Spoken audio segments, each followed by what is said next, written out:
నుంచి. లేదు నాన్న, నేను వెళ్తాను.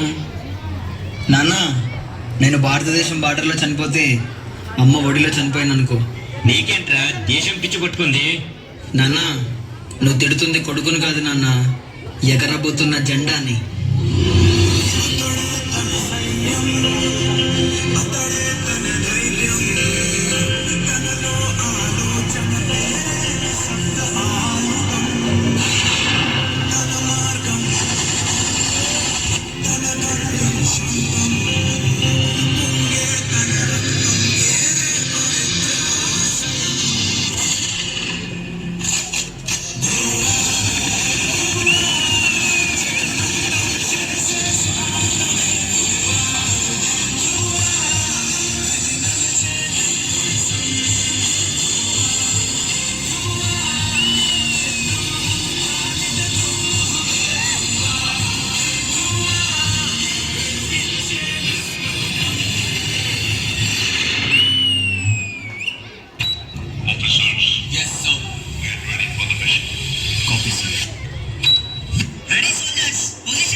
జరిగిన యుద్ధాలలో సోల్జర్ కార్తీక్ పరిస్థితి విషమంగా ఉన్న కారణం చేత అతన్ని ఇంటికి పంపించేశారు. నాని గారు, మీ అబ్బాయి శరీరం వైద్యానికి సహకరించట్లేదు, వెంటనే ఆపరేషన్ చేయాలి. ఆశకు నా కొడుకు యుద్ధంలో తీవ్రంగా గాయాలై హాస్పిటల్లో ఉన్నాడు. నీ కొడుకుని డాక్టర్ లేదా? ఇంజనీర్ చేస్తే హ్యాపీగా బ్రతికేవాడు కదా. ఆర్మీలోకి పంపావు, బుద్ధి లేకపోతే సరే. సర్లే, ఓడలో చేస్తే ఏంటి, ఎక్కడ చేస్తే ఏంటి, దేశం కోసం చచ్చాడనుకో. నీ కొడుకు పెద్ద జవాన్ కదా.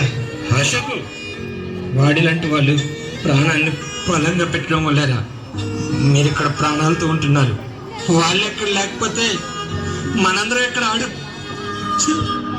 వాడు నా దేశం కాపాడుతాను, నా దేశం బాగుండాలి, నీలాంటి వాళ్ళు ఎంతో మంది హ్యాపీగా ఉంటారు నాన్న అని చెప్పి వెళ్ళిపోయాడు.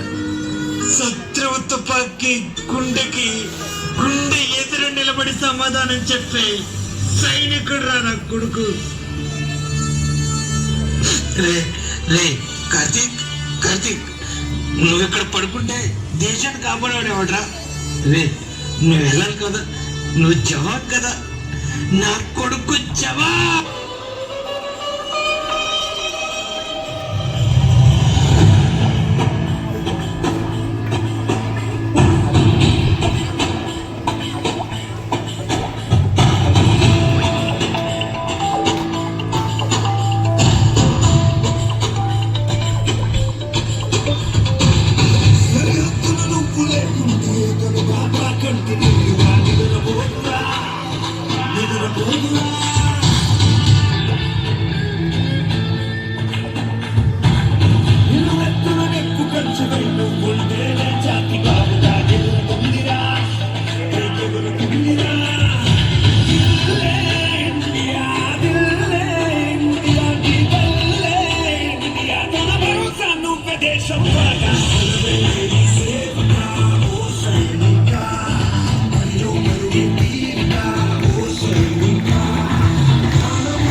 సోల్జర్ కార్తిక్ శత్రు దేశంతో జరిగిన యుద్ధంలో దేశం కోసం ప్రాణత్యాగం చేసి వీర మరణం పొందారు.